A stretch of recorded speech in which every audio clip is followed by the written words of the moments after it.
Serious. Hello, scientists of Reddit. What's a scary science fact that the public knows nothing about? Before we begin, don't forget to subscribe to the Vancher channel. Also, please share your thoughts on this video in the comments. Let's get started. Story 1. Attention! Serious tag notice. Jokes, puns, and off-topic comments are not permitted. In any comment, parent or child. Parent comments that aren't from the target group will be removed, along with their child replies. Report comments that violate these rules. Posts on that have few relevant answers within the first hour, and posts that are not appropriate for the serious tag will be removed. Consider doing an AMA request instead. Thanks for your cooperation and enjoy the discussion. I am a bot, and this action was performed automatically. Please contact the moderators of this subreddit, message compose, Ask Reddit, if you have any questions or concerns. Story 2. There is a gravitational anomaly in space called the Great Attractor, which is pulling everything within the Virgo and Hydra Centaurus superclusters toward it. It lies 250 million light years from the Milky Way, which itself is being pulled toward it too. The scary part is that, relative to us, this anomaly lies within the same plane as our own galaxy, making it very difficult to observe. Essentially, we have almost no concrete idea of what it is. Answer. On the flip side of the Great Attractor is the Boat's Void, which I find a bit creepy. The Boat's Void, sometimes called the Great Void, is a huge spherical region of space that contains very few galaxies. It's approximately 700 million light years from Earth and located near the constellation Boats, which is how it got its name. The supervoid measures 250 million light years in diameter, representing approximately 0.27 of the diameter of the observable universe, which itself is a daunting 93 billion light years across. Its volume is estimated at 236,000 mP3c, making it the largest known void in the universe. At first, astronomers were only able to find 8 galaxies across the expanse, but further observations revealed a total of 60 galaxies. Now, while that might still seem like a lot, it would be like stumbling upon only 60 objects across a region larger than the continental United States, and that's just in 2 dimensions. According to astronomer Greg Aldering, the scale of the void is such that, if the Milky Way had been in the center of the Boat's Void, we wouldn't have known there were other galaxies until the 1960s. Looking at the volume of the Boat's Void, it should contain about 10,000 galaxies, when considering that the average distance between galaxies elsewhere in the universe is a few million light years. But the question is, why and how this void came to be? There hasn't been enough time since the universe began for mere gravitational forces to clear out a space of that size. There's a theory which suggests that supervoids are caused by the intermingling of smaller mini-voids, like soap bubbles coming together. But a more, maybe creepier, explanation is that the Boat's Void could be the result of an expanding Kardashev 3 scale civilization. As the colonization bubble expands outward from its home system, the civilization dims each star and subsequently each galaxy it encounters by blanketing it in a Dyson shell. This might also explain why the void has such a nice spherical shape. Oh, and we're seeing a snapshot of the void 700 million years ago. A lot could have happened in 700 million years that we just cannot know due to the inherent speed of light. Sweet dreams, everyone. Story 3. If your dog swims in a lake after receiving a spot-on flea treatment, it absolutely decimates the invertebrate population. A large dog swimming in 8 Olympic swimming pools worth of water, soon after treatment, will leach enough neurotoxin to eliminate 50 of the lake's invertebrate population within 48 hours. There's some awareness of this, but it's not being taken seriously enough. Edit. I need to add, when I say after, I mean relatively soon after, within, say, a day, to have an effect quite this devastating. The leaching does reduce over the month, but it's still there, and the effect of multiple dogs still allows for a terrible buildup of chemicals. Story 4. Scientific literature conclusion on Alzheimer's disease and other neurodegenerative diseases in general is that the diseases start decades before the first obvious symptoms and that we need to treat them at this stage. When you exhibit obvious symptoms, it's too late. Your brain is already mush. If you get diagnosed with Alzheimer's at 65, you had the disease since your early 40s at least, and you experienced very mild symptoms but didn't notice it, and your brain fought like hell to compensate the deficit. When you get diagnosed, your brain is already very severely damaged and will never recover from the deficit. Answer. This is a little bit difficult for me to hear. I have a really good friend who I love very much, whose mom is in her late 30s and diagnosed with a hereditary early onset Alzheimer's. I know it doesn't really change anything, but with her mom hoping for a cure and her 3 siblings all hoping that they don't have it, and my own concern for my friend and her family, it's a little rough to think about. We're both 16. Story 5. cancer geneticist here. Most cases of cancer that are sequenced generally just denote the prognosis or how long a patient has to live, rather than treatment options. People always say, let's cure cancer. However, this simplifies cancer as though it is only one disease. It's far more complicated than that. I studied at one of the largest cancer hospitals in the world where the motto is to make cancer history, but the only obtainable goal is to make it chronic. We study and research as much as possible, but every cancer requires different research, and unfortunately, the powers that be often prohibit funding and proficient research. It's work I am passionate about, but also a broken system that is infuriating to work in. Answer: I'm an RN and see the heartache of cancer frequently enough to dislike it. This is an area where the market is not for curing, but for treating. I heard a cancer researcher begging for more money, saying all the work we're doing is so promising. We're doing exciting things. We're establishing new protocols. It's very encouraging. New protocols isn't curing, bud. Does it give someone 6 more months maybe? It's hundreds of millions into this every year. Very discouraging. Please keep doing what you're doing. Story 6. The entire explosive output from Little Boy, the nuclear bomb dropped on Hiroshima, came from just over half a gram of matter being converted into energy. The mass of a butterfly exploding with the force of 15,000 tons of TNT. Story 7. Anthrax can sporulate in dirt and stay viable for hundreds of years until the soil is disturbed and the spores inhaled. Answer: the bacteria that causes anthrax, Bacillus anthracis, is part of the normal soil ecology. In the wild, B. anthracis rarely causes illness.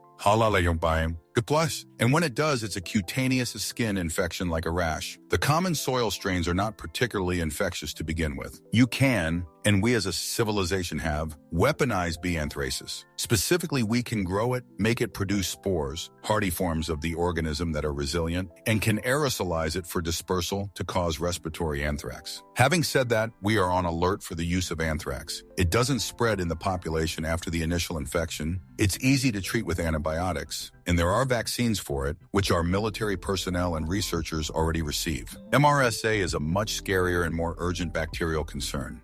Story 8.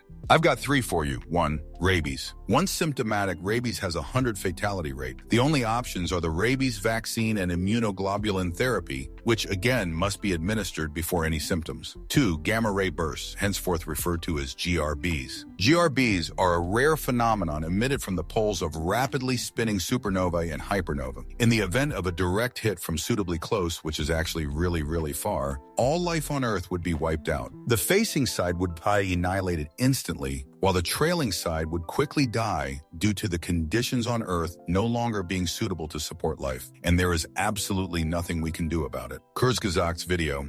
3. Runaway global warming. There are many stores of greenhouse gases, namely carbon dioxide and methane, all over the place. But the conditions required to keep these gases trapped are delicate. The worst part? It may already be too late to stop, even if humanity immediately ceased all greenhouse gas emissions and put every single resource we have into carbon sequestration. Story 9.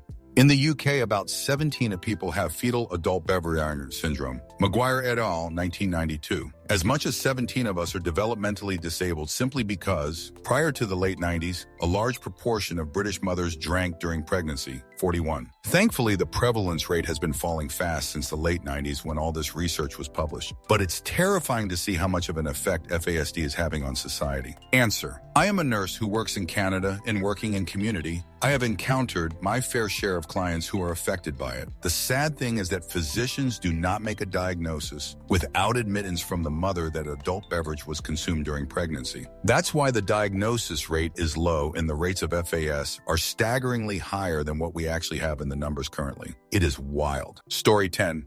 Haven't seen this one yet. Insects are going extinct. We have lost a significant chunk just since the 80s. I think it was around 20. Mozzies are going up, because of course, but just about everything else is going. Wasn't until I read this that I realized that as a kid in the 90s, I used to see butterflies all the time. Dragonflies. My house used to get invaded by Christmas beetles every year. Not so much. These days, I might see only 1 or 2 Christmas beetles in December, if any at all. When I was a kid, I remember finding 8 in my house in a single night. Same house.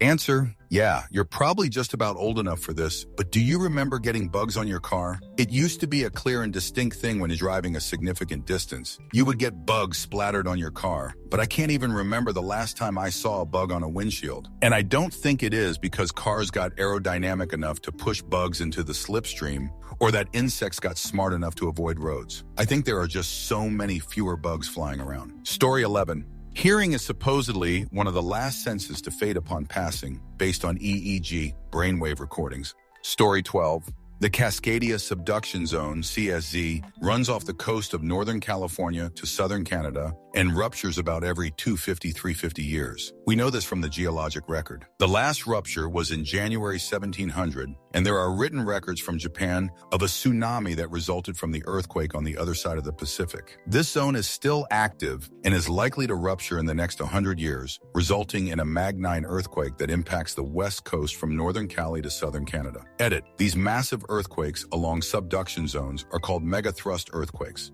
Answer. My favorite fact about that area in BC is that there is a line of volcano calderas moving almost perfectly at almost perfect intervals. Only one is active, the easternmost, IUCRC. They were created as that section of the NA plate moved over a hot spot in the mantle that pushed its way up. As the plate got stuck, the hot spot got higher and higher before reaching the surface, until an earthquake dislodged the plate and allowed it to move until it got stuck again, and the process repeated itself. It's such a simple thing once you get it. The fact that something at that scale can happen like that blows my mind. Story 13. Prions, misfolded proteins that cause a cascade of protein misfoldings that lead to amyloid plaque buildups, resulting in uncontrollable neurodegeneration that is fatal in 100 of cases within 2 years. There is no cure. We don't understand what causes it. We don't understand the mechanism of the misfolding cascade.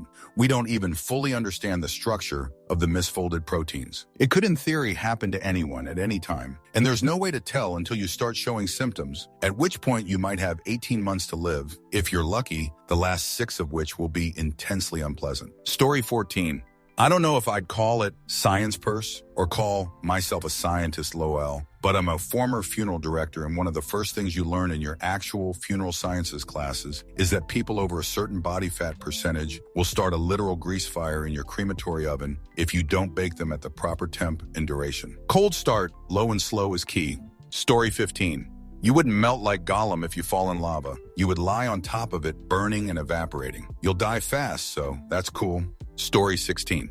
Everyone knows about scurvy, but the reason it's so terrifying is usually less known. You see, scar tissue is not permanent. The process to build and maintain scar tissue is constantly ongoing. When you become vitamin C deficient, your scar tissue starts being reabsorbed by your body, opening up any and all old wounds. If you have ever had surgery, those internal incisions will open back up. Fortunately, it doesn't take a lot of vitamin C and it's abundant in our food sources, but it's still a little creepy that you could just start falling apart without it. Edit. FYI, too much vitamin C can lead to stomach cancer. Vitamin C is basically citric acid, so eating a ton of acid regularly is bad. Edit 2. Citric acid is not vitamin C but is closely related and is actually ascorbic acid. Story 17.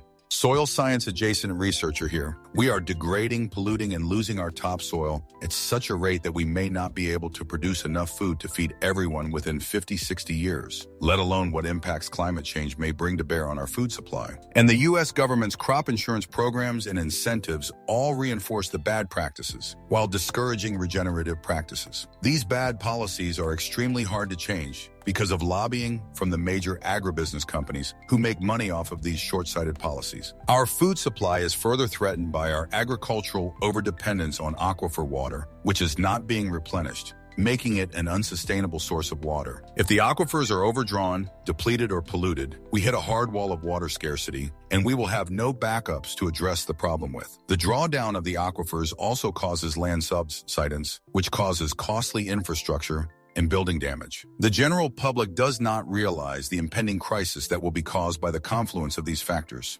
Story 18.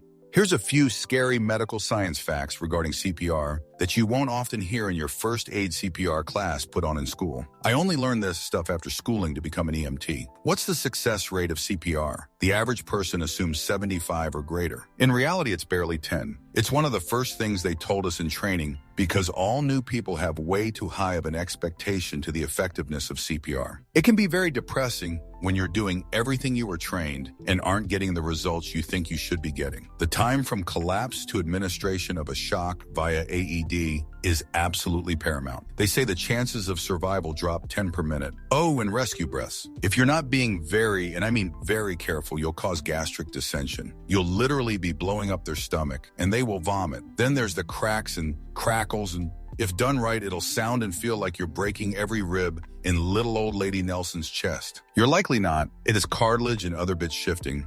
Although, if you're a bit too vigorous, you may very well break a rib or two, but hey, they're already dead. So it doesn't matter. They'd rather be alive with a broken rib than dead. Answer: I took a first aid course taught by an EMT. We weren't learning CPR, but he talked about one time he was giving rescue breaths and wasn't quite as careful as you advised above. He threw up so hard his puke came out my nose, the EMT said. He'd had McDonald's recently. I couldn't eat chicken nuggets for a year. We were all in the middle of disgusted laughter when he added, still half chuckling, "Yeah, that guy did die. We practically imploded trying to shut up. Freaking EMTs." Story 19.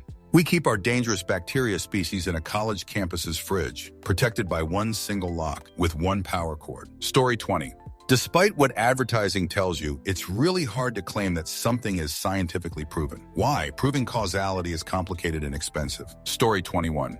There is a forest of trees that are all genetically identical and connected at the roots, and is considered the largest organism on Earth. I'm pretty sure it was the inspiration behind Ewa in Avatar. Story 22. If you live in the Netherlands and your house is older than, let's say, 100 years, and you have not renovated your plumbing, chances are fairly high that you can get lead poisoning. It is impossible for water treatment companies to pinpoint where they are and how many, and many building plans do not include the plumbing schematics. So check your pipes for lead. They can do harm, especially to children. Story 23. Phosgene is a right whose lethal dose is 5x the detection threshold when you can smell it. And it smells like freshly cut grass, supposedly. Answer: this is super important if you are a welder or amateur welder. Do not use brake cleaner on rusted metal if you intend to weld it. Welders use electrical currents to create arcs which superheat metal. If there is brake cleaner residue on the metal, it will create enough phosgene gas to eliminate you instantly. Wire wheels exist for a reason. Use them. Story 24. Most cosmetic items that say they contain ingredients like different plant extracts have just enough to say that it's in there, but not enough to actually help you. Like a few grams in a batch, that's a couple thousand gallons. If it isn't an FDA-regulated component, like for example, salicylic acid in a shampoo for people with dandruff, there is literally nothing stopping companies from putting virtually undetectable amounts of ingredients into stuff just to be able to say it's there. Answer: I worked in a cosmetics plant. They would have bags of botanicals that we would dump into a 500-gallon vat, partly filled with hot water and set to agitate. 20 minutes later, the resulting weak tea would be added to whatever goo they were making that day, in proportions that would usually end up with 2 or 3 drops of the tea finding its way into every pot. Story 25. Topsoil loss is pretty scary for the medium long term. EGJ for a quick overview. This glosses over heterogeneity. We're burning through soil in the Midwest much faster than other parts of the U.S. Interestingly enough, a lot of the damage from the Dust Bowl is still in place, but we're relying on more input-intensive methods to eke out results. Fertilizer runoff is also causing a giant anoxic dead zone in the Gulf of Mexico. The nutrients feed algae, which has a population explosion and rots en masse. Some are holding out for usable soil opening up at high latitudes. On the EG Canada, Siberia, with climate change, but at least near term, that isn't too promising, given that it will generally be poorer soil, e.g. less phosphate, and melting permafrost won't be too reliable for quite a while. While vertical farming and the like is making advances, as I understand it, most of what's practical to grow tends to be inefficient calorie-wise. Story 26.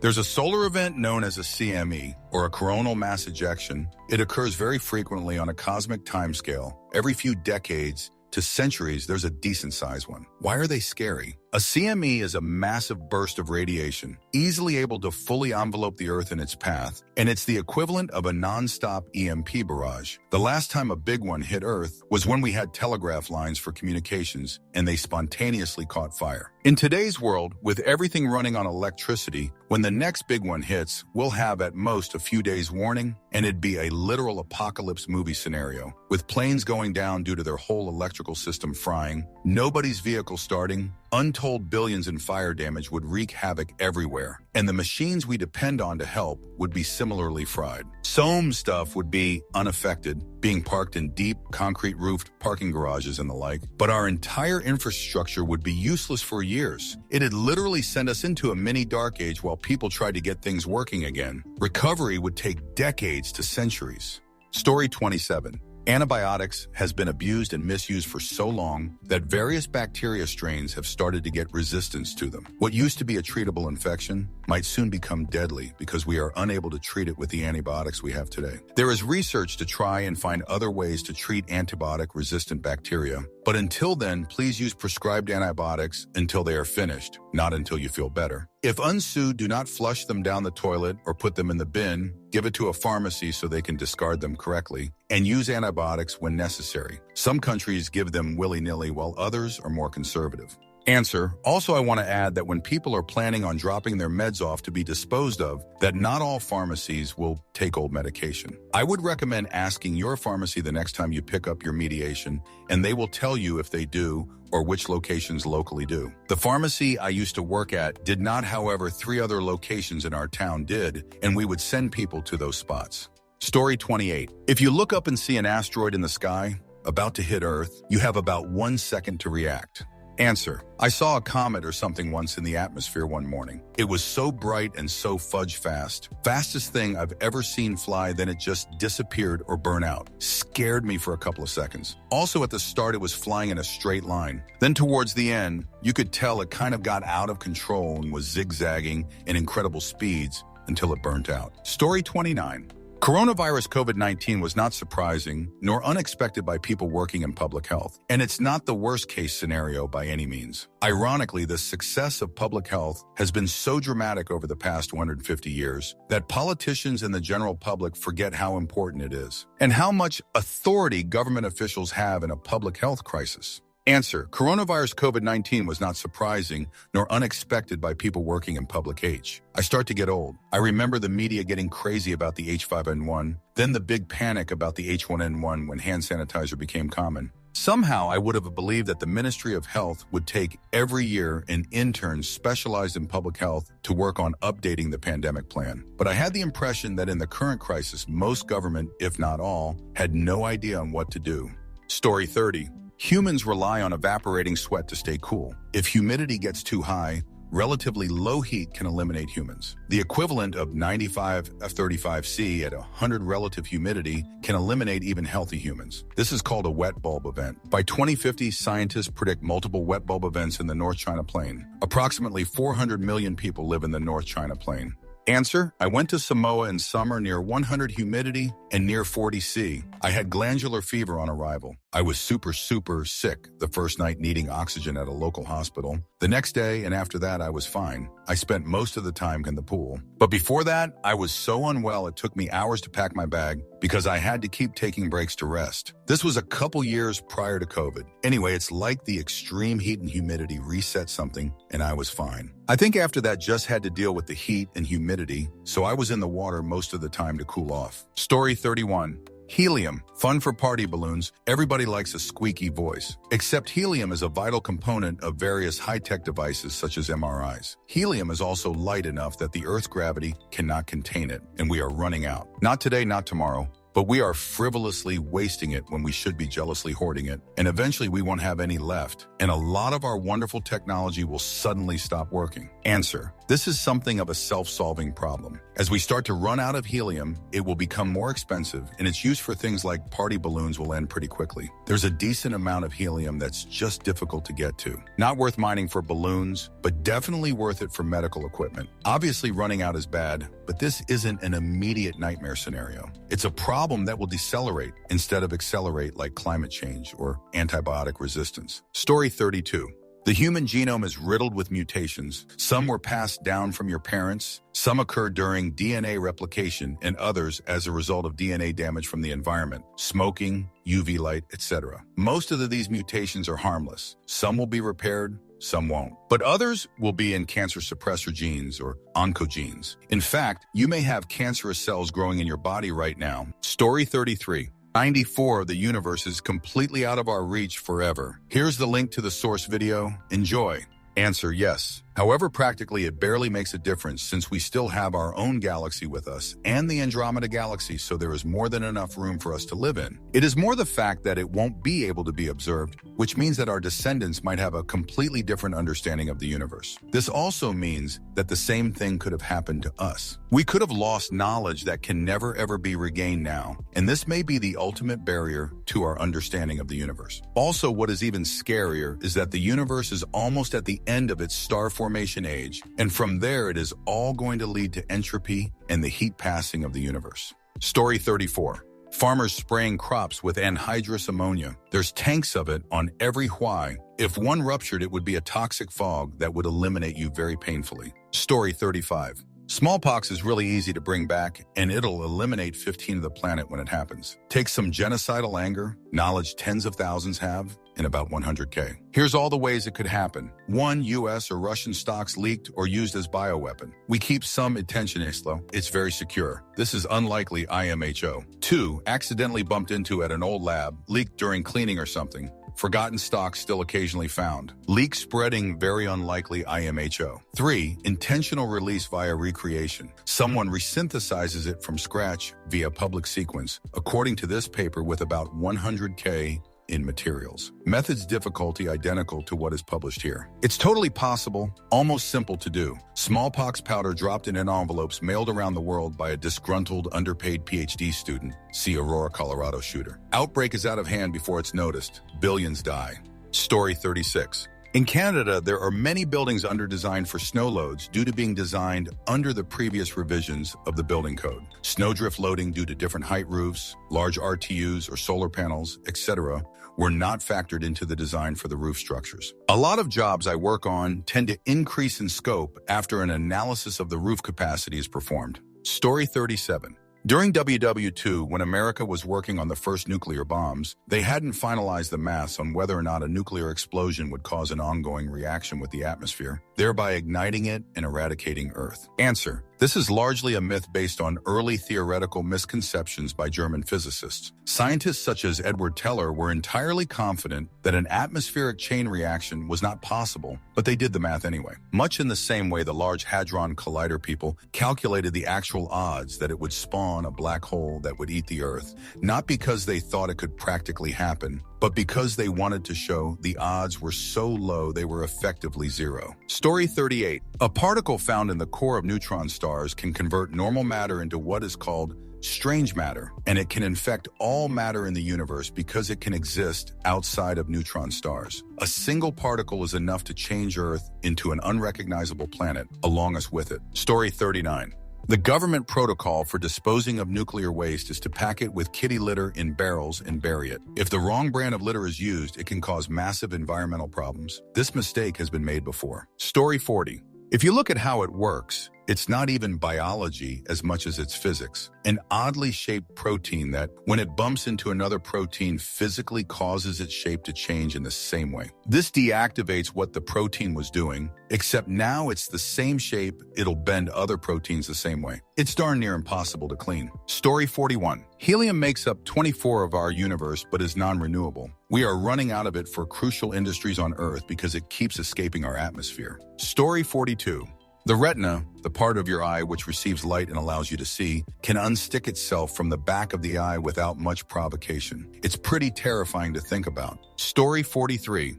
The clathrate gun hypothesis scares the shoot out of me. Basically methane trapped within ice, primarily under permafrost and on the ocean bottom. It's kind of like the super volcano of climate change. Not likey, but very bad if it happens. Methane is way worse than CO2, and more important, it is faster acting, which could cause a runaway effect. But it's not likely for a number of reasons, including the stuff in the ocean is buried. Story 44. Botox is made from botulinum toxin. This toxin is produced by the bacterium Clostridium botulinum and is considered to be one of the most poisonous, lethal substances known to mankind. The toxin is a neurotoxin that blocks nerve signals to muscles. Consequently, it prevents muscles injected with Botox from contracting, tensing, so they become weak or paralyzed, thus improving the appearance of wrinkles and fine lines. Fortunately, though, Botox is only injected in small, targeted doses and is considered extremely safe as long as it's made and provided by a licensed professional.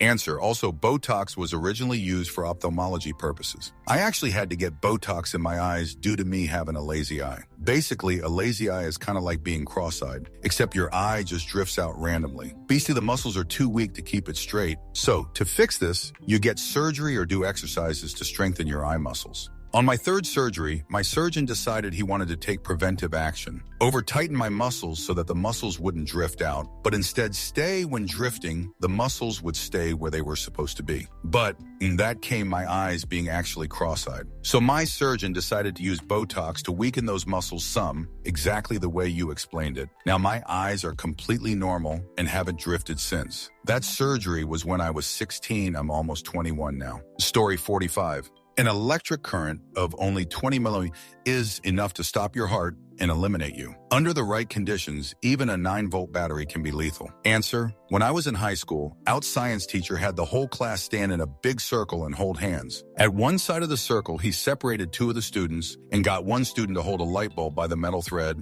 and then the other student to put her finger on the little terminal at the bottom of the bulb. At the other side of the circle, he separated 2 more of the students and had each of them hold one of the 2 metal terminals on a little hand crank device that had a magnetic coil inside. So one half of the student circle was the wire going from the positive terminal to the light bulb, and the other half of the circle was completing the circuit on the other side. He then started cranking the handle of the little generator, and the light bulb lit up in the hands of the 2 bulb holders on the other side of the circle. The rest of us could feel the electrical energy coursing through our arms and chests. I'm pretty sure that wasn't very good for our hearts. Story 46. A repeat of an earlier post, but darn does it fit so well. The original nuclear bombs leveled the cities they detonated over, yet are considered puny by today's standards. The most powerful nuclear bomb ever created, the Tsar Bomba, had an explosive yield 3,000 times more powerful than the original nuclear bombs, and its power was calculated to be more than 10 times the combined power of every single munition used in WW2. That includes every bullet fired, every grenade thrown, every artillery shell fired, every bomb dropped, and of course, the 2 nuclear bombs dropped. It was detonated 4 kilometers from the ground over the remote Severny Island, yet still completely destroyed towns within a couple hundred kilometers of the blast and broke windows as far away as Copenhagen, Denmark. The shockwave from the blast circled the globe 9 times. The plane that dropped it was given a 50-50 chance of survival, yet the bomb was originally designed to be twice as powerful, edited to add further clarification. Edit 2, thanks for all the upvotes, folks. Answer: this is kind of misleading. For one, neither Hiroshima nor Nagasaki were completely leveled by any stretch of the imagination. And 2, 50 remake bombs, like Tsar Bomba, were never intended to be deployed in combat and are much more powerful than warheads that have ever been deployed in any country's strategic stockpile. The most common warheads currently in use by the US and Russia have a blast yield around 500 kTc, which is still much larger than the 20 kT yield of the Little Boy and Fat Man bombs used in WW2, but not nearly as much as you suggest. Story 47.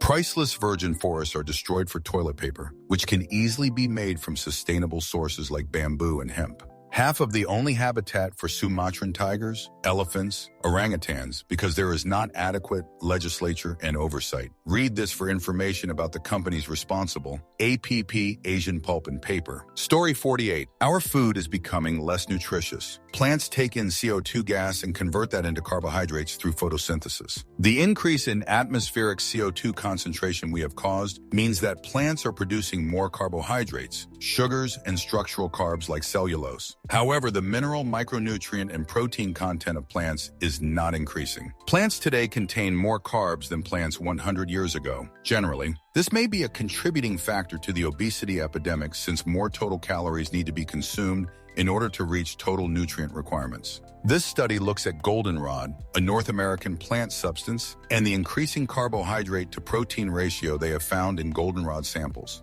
Story 49.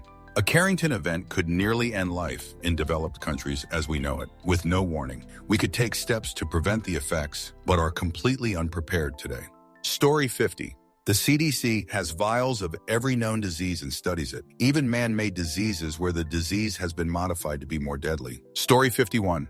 There are some destinations in space that are considered dead ends, where the expansion of the universe between you and them is so great that even traveling at light speed, you'll never reach your destination. Worse, you can't turn back after a certain point either, because home is receding faster than you can fly to. You're just trapped in the endless void between two unreachable destinations forever, and no one will ever be able to reach you for the exact same reason. Story 52.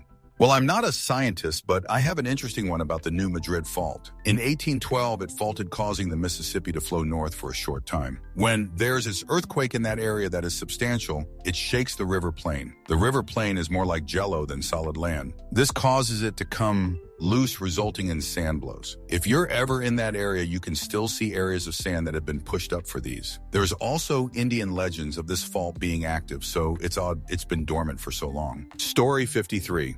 The cold passing of the universe is absolutely unavoidable. Stars will stop shining and life will cease. Entropy ensures us is an irreversible process. Story 54. The mortality rate of COVID-19 is much talked about with lots of different numbers thrown about. But with a few exceptions, I think we can agree that it is less than 10 and less than half of that for healthy people. The typical mortality rate for the Marburg virus is 50. Different variants can be as high as 80. We have known about this virus for many years, and yet there is still no vaccine. The only good news is that it is too effective at eliminate to reach pandemic levels. Answer: the only good news is that it is too effective at eliminate to reach pandemic levels. I mean, that's how most viruses work. That's why we don't have a COVID-19 pandemic every few years. Because most viruses eliminate the people they infect and don't spread nearly as much, or they don't eliminate anyone and aren't a problem. It's only those like COVID-19 that are right in the sweet spot of mortality that turn into global pandemics. Story 55.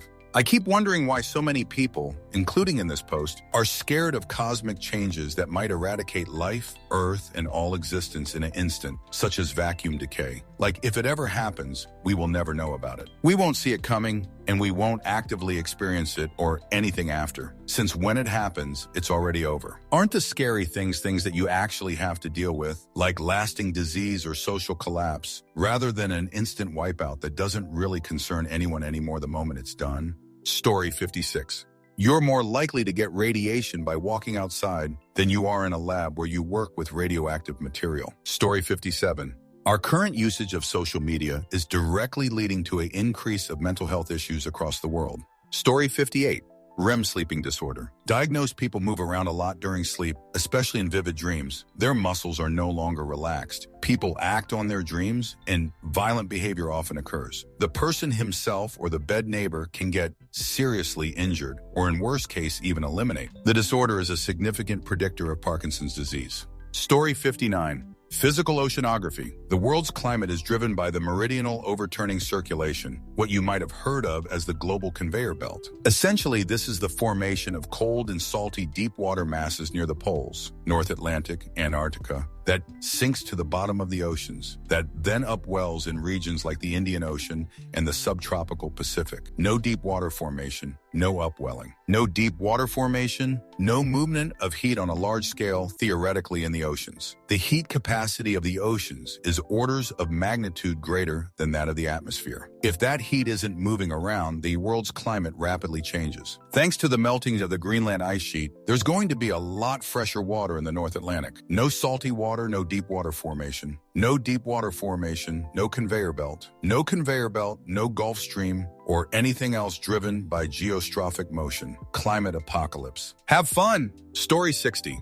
Someday all energy will be dispersed and literally nothing can happen. Time has lost all meaning because one moment is the same as the last, and it will stay like that forever. Answer: sometimes I wonder how things would be if we all froze in time. I mean, if we were frozen and then later unfrozen. Sorry for my bad English. If it's anything like the movies, and that's a big IF. I'm assuming we wouldn't even notice that time froze, but what if we were stuck like that forever? Edit. Weird. When I put I next to a word earlier, it got bigger, but now it didn't? Story 61. It's not completely unknown, but still scary AF. Approximately 1 in 2 people will get cancer. Look at your friends. Feel free to include yourself. Half of you will get cancer. Story 62.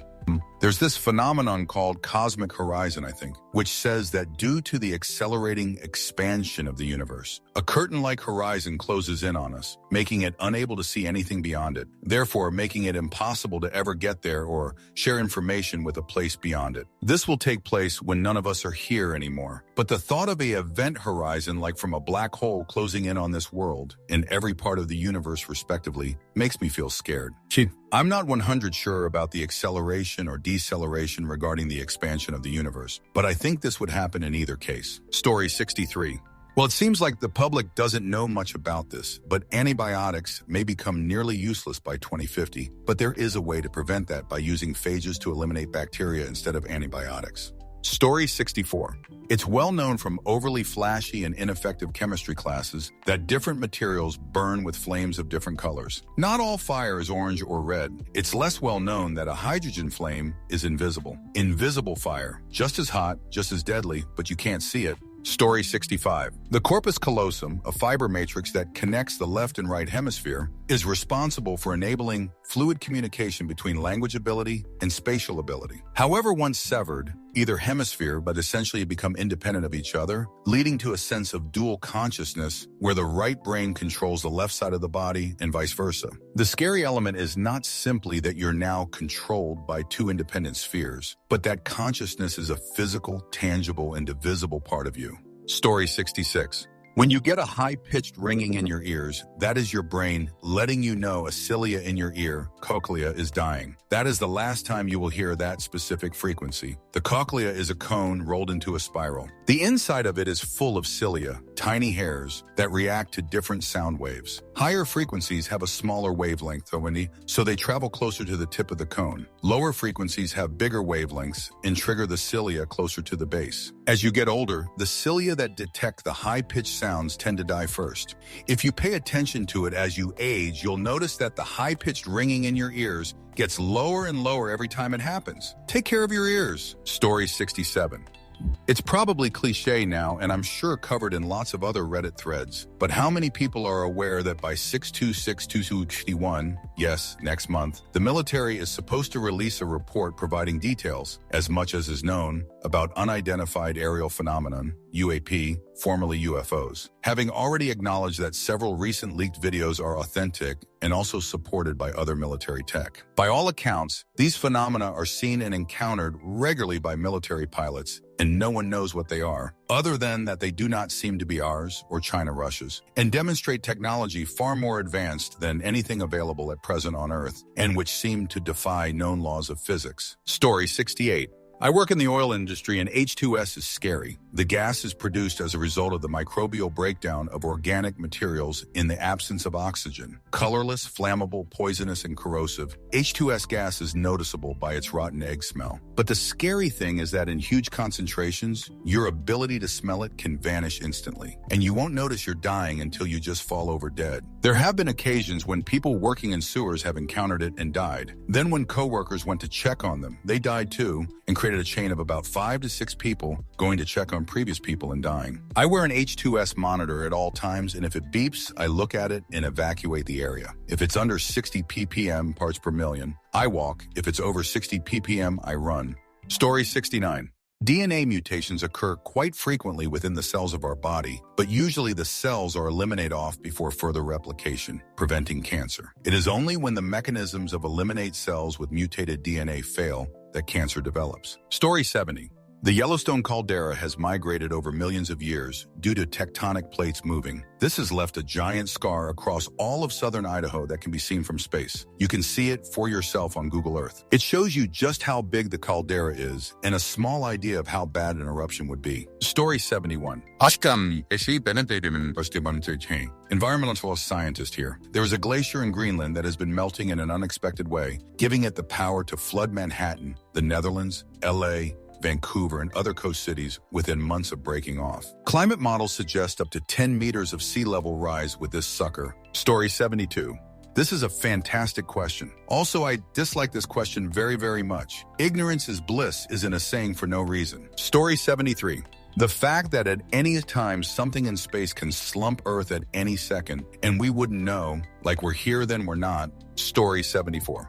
Well, I will reply this every time it comes up. Here goes. Amongst the possible ways the universe can end, one is called the Big Change. All of them are pretty bleak, but I am singling this one for a reason. It is common knowledge that everything likes to stay in its lowest energy state. A ball fall down or roll down a slope if left on its own. Basically, we can derive all of the known physical laws by mathematically following the assumption that everything is lazy as hell, which we physicists like to term least action principle, to conceal that we are dumb. Anyway, the universe is no way different. The universe likes to stay in a lowest possible energy state, which we call vacuum. It is in a local minimum. Basically, think of local minimum as a dip on a curvy tabletop on which a ball is sitting. If you shift the ball slightly, it will slide back to that position. But that local minimum may not be a global minimum, i.e. that dip may not be the deepest dip on the tabletop. Clearly, the ball will be at a lower energy in the deepest dip. However, it cannot move from the current dip on its own, though it is higher than the deepest one, because there's a higher barrier that it cannot overcome. Or can it? There's something in quantum mechanics called quantum tunneling that allows a ball to phase through the barrier into the deeper hole. Similar is the case with universe. We don't know if the current vacuum the universe is in is the true vacuum, the deepest hole,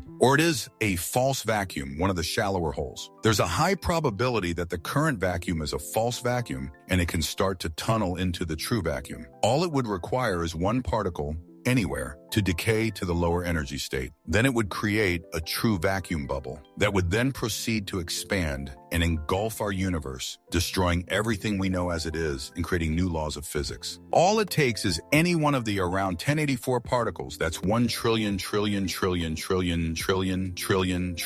particles, present in the universe to decay at any point of time. The bubble expands at the speed of light, so we will literally never see it coming. The scary part? It may have already happened and coming towards us, and there is absolutely nothing we can do to stop it. Story 75. Mathematician in finance here. A heads up for everyone who thinks big firms know what they are doing. The math behind finance, for example, has become so complicated that it is basically only used by scientists. Most companies use very outdated, knowingly wrong stuff because managers need to understand what they take responsibility for, and the mathematician who could do better can't because managers would have to study math for it. And another note to worry the general public. Most social sciences also use severely underdeveloped math to analyze their stuff. Finance, e.g., is in the middle of being mathematized, while medicine is barely starting to. Social and food science and even psychology are often severely lacking mathematical statistical rigor. Story 76. If the Riemann hypothesis is false, there exists a bias in the distribution of prime numbers. In layman's terms, the prime numbers do not appear randomly among the natural numbers, meaning that there is some sense or purpose behind numbers. Much of current mathematics, whose results depend on the Riemann hypothesis being true, will immediately collapse. Entire branches of knowledge that we took for granted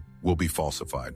Story 77. It only takes a virology lab or some kind of fake papers claiming you're running one, basic lab equipment and knowledge, a few months of time, and less than 100,000 to fully reassemble the smallpox virus. Or really just any kind of virus. Smallpox is actually not a super good bioweapon, but the scare factor would be huge. We would have a year of toilet paper shortage. With enough time, money, more knowledge, and a bit of luck, you could also combine, e.g., the bird flu and corona, and ended up with very high mortality and infection efficiency. It's not super hard, and creating new viruses is actually a pretty big part in research. So a lot of things are already established. Story 78. Botulism toxin, the ones used in Botox injections, is so potent something like 40 milliards would be enough to eliminate everyone in the world. Also, recent local event have brought to the forefront in my mind that rabies is very contagious and 100 deadly, and the only reason people aren't dying by the thousands is thanks to public health policies. Story 79.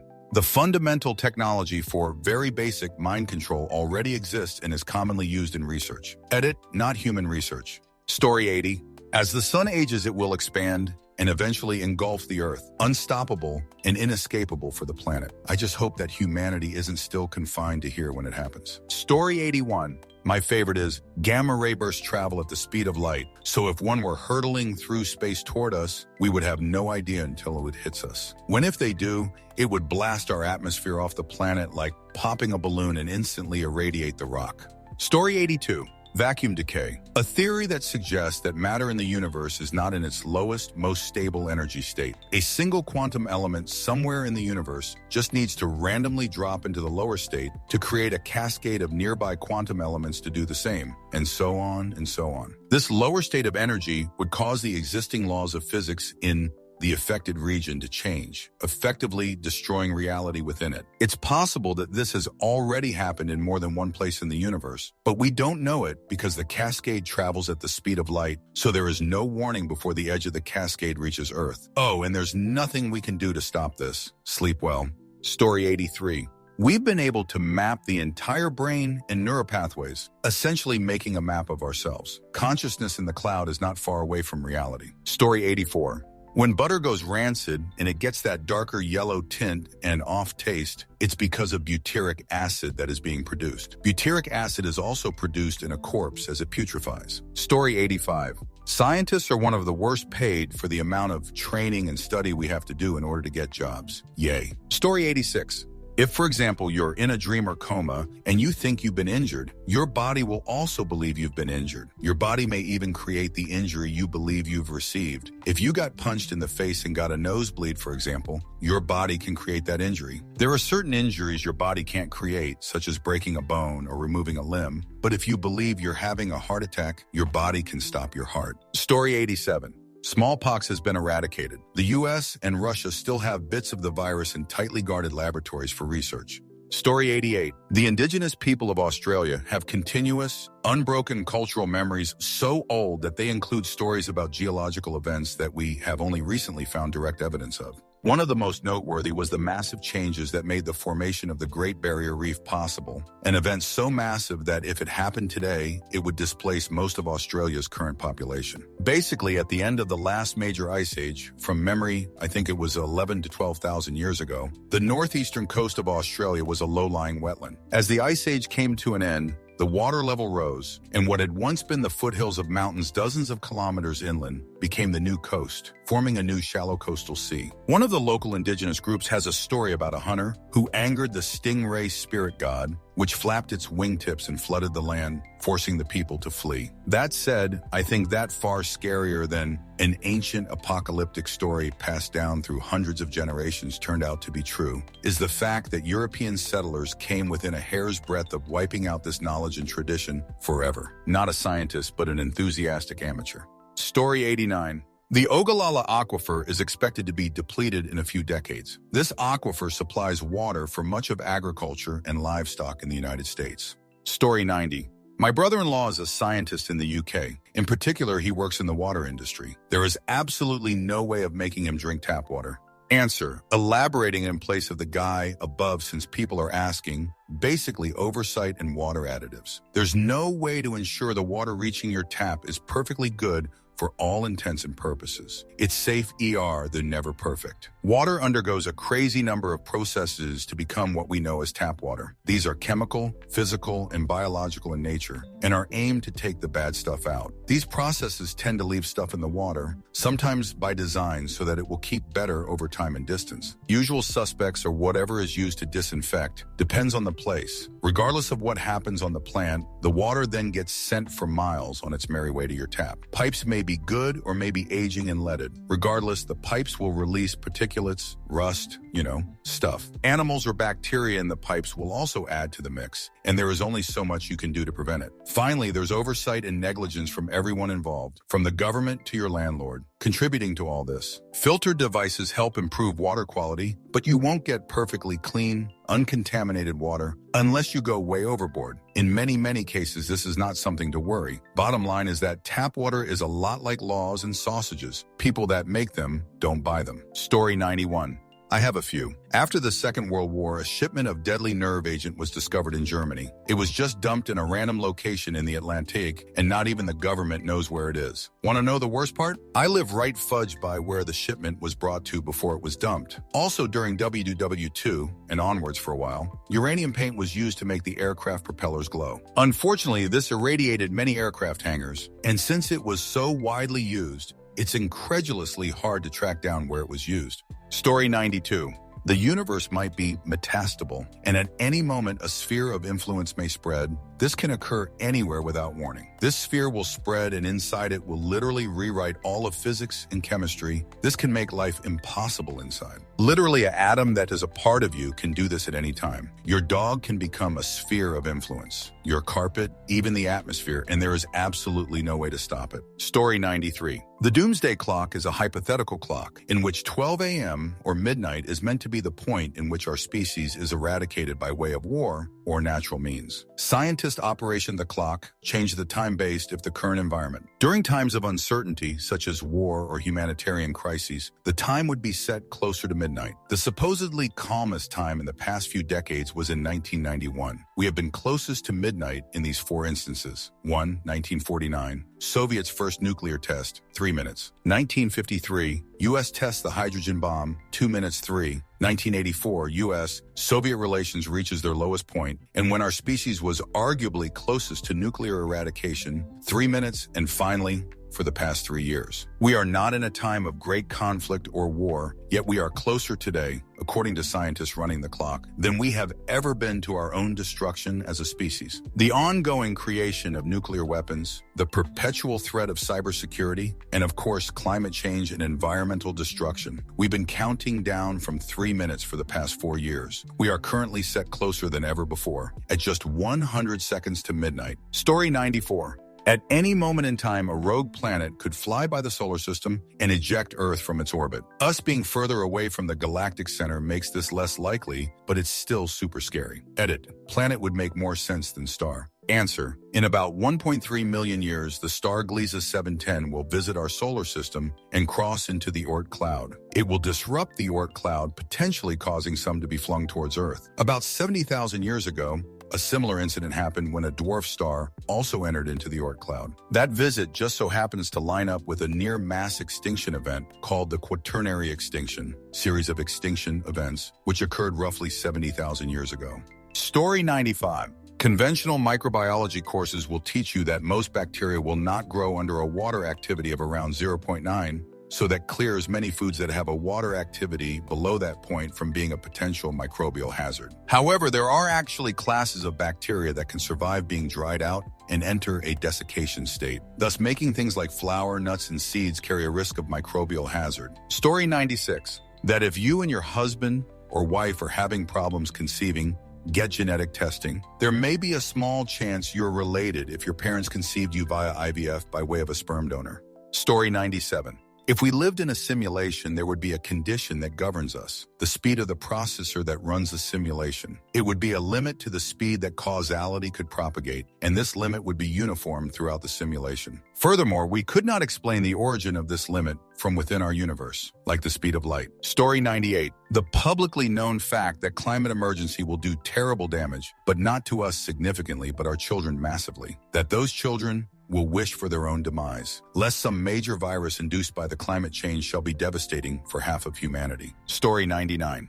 There is a very real possibility that the next pandemic will occur in the next 10 and 20 years. From the way that things are going in the economic south of the word, it is possible that a new variant of the SARS-CoV-2 that is resistant to vaccines appears soon. There are more than enough resources in the planet to accommodate 10 billion humans, but the resources are very, very, very badly distributed. Story 100. Current pandemic was only deadly to very few with like a 0.7 or lower. The fact is there are other viruses, millions of them confined to the animal world. These viruses could have a mortality rate as much as 60 to 90, which would sweep through, knocking out much of the population, and quite possibly the people who could cure it would die. We see how it went with a minor passing rate. Society would collapse quickly, and chaos would envelop all nations. People with the ability to safeguard lockdown nuclear weapons and weapons of mass destruction might die before they could do so. This would mean factions of not-so-stable and stable groups locally warring for resources and fresh water supplies. Even those who gathered to peacefully share resources would have to dispense harsh penalties to contain and to ensure people follow the law. It would turn into our worst nightmare. Sorry for being so dark, but it is real. Story 101. If Ebola were to ever mutate and become airborne, it could wipe out 50-90 of the planet's humans. Edit. Ebola Zaire going airborne would spell disaster for humans, not Ebola Reston, which only infects monkeys. Story 102. We are rapidly running out of helium to mine, and no one cares other than scientists. This will have serious consequences on a lot of manufacturing processes, as well as in medicine. When helium is released into the atmosphere, there is actually no way of getting it back. It literally just yeets off into space. So anyways, please stop buying helium-filled balloons for birthday parties. Story 103. I'm 50 years old. On my 20s, I was told that oceans were going to flood large cities by today. Despite that, Malibu beach houses aren't cheaper. Also, I was told antibiotics weren't going to work anymore around this time. In 1890, the authorities in NY predicted that by 1950, the streets weren't going to be able to be walked because of the horses shoot. We are terrible making apocalyptic predictions. Story 104. Any small cut could be life-threatening due to sepsis, which essentially takes the reaction that should only be at the site of the trauma and spreads it throughout the entire body. But this is incredibly unlikely and shouldn't be worried about when you get a cut.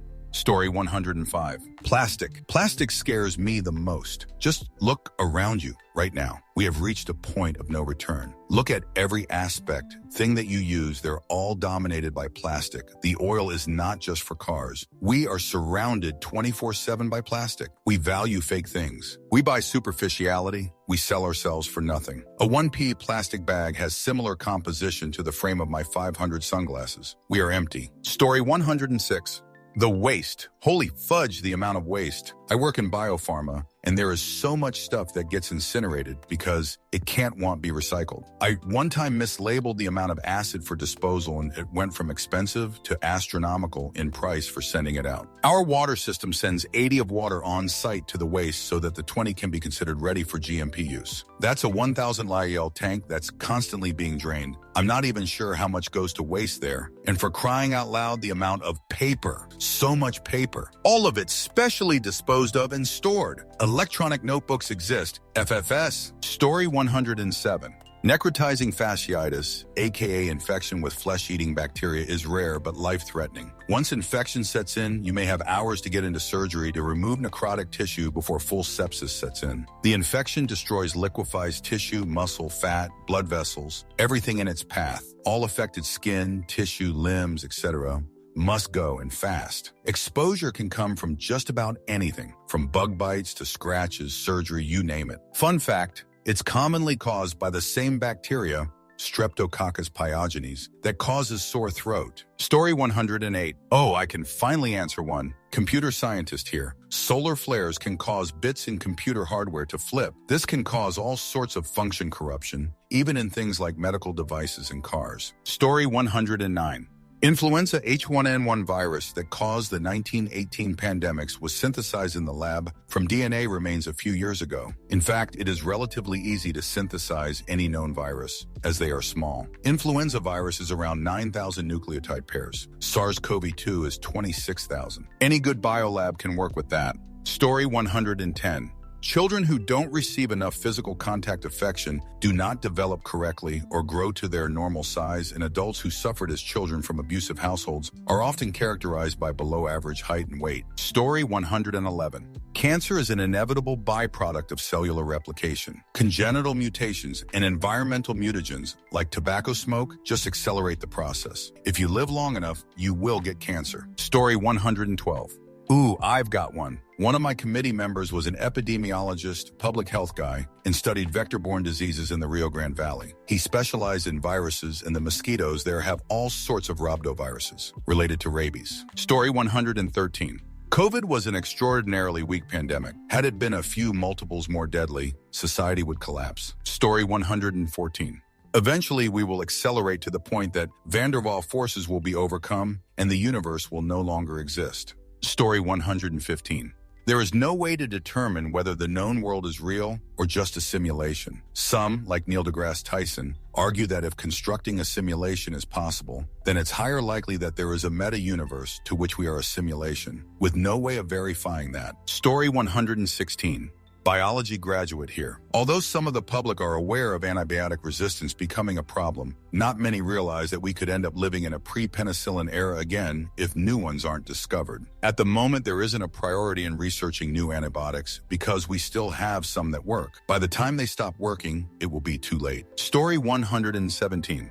That you're probably drinking prescription substances in your tap water. Treatment plants only treat for biological organisms. If you take prescription substances and piss them out, there is no way for treatment plants to get them out. I was at training once and the lecturer was from the University of Michigan. She tested 1,600 municipal water sources and most tested positive for things like Tylenol and estrogen. Story 118. I wouldn't say that the public knows nothing about it, except that if they don't follow science news, they might have never heard of it. But the story behind David Evans' team's easy synthesis of an eradicated virus that had major implications for other dual-use research. Story 119. Something my neurology professor said in university, consciousness is regulated in the brain from fully awake to lighter forms of unconsciousness like sleep, deeper unconsciousness like coma, and even passing. Each night when you fall asleep, you surrender your consciousness and expect it to return the next day when you wake up. But who told you it will? Story 120.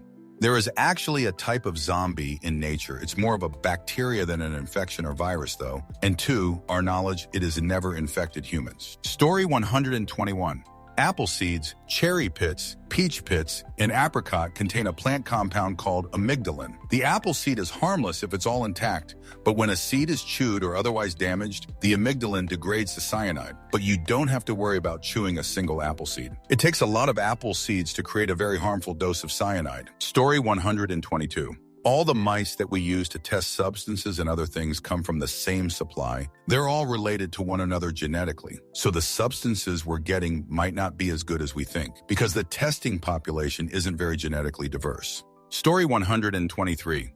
Education standards are slipping so much that we are slowly moving towards an idiocracy. Maybe not in the lifetime of anyone reading it currently, but in the next 1,200 years if we make it that far. But the effects of this are being seen, felt already.